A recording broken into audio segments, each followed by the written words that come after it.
And one day they came to me, and they said, look, we can't take your money anymore.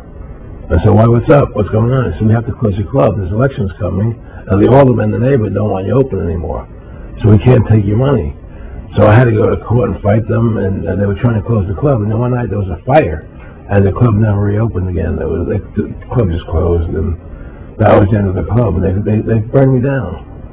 And that was the end of my experience. And then I moved back to New York, where I met Bette Midler, and I ran into her at a little nightclub she was playing called the Improv, and I thought she was fabulous.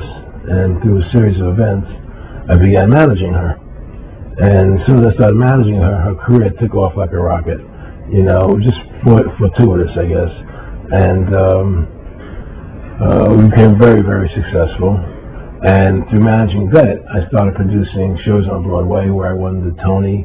And I produced the television show where I won the Emmy with Dustin Hoffman and Bette, you know, and then I produced The Rose for her, where she got Academy Award nominations. Wow.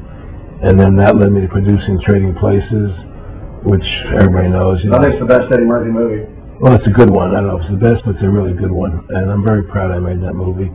And so in my mind, I feel as if I've made a classic comedy in Trading Places, a classic musical in The Rose, and a classic documentary in Freedom to Fascism. You know, so I'm very proud of my work that I've done,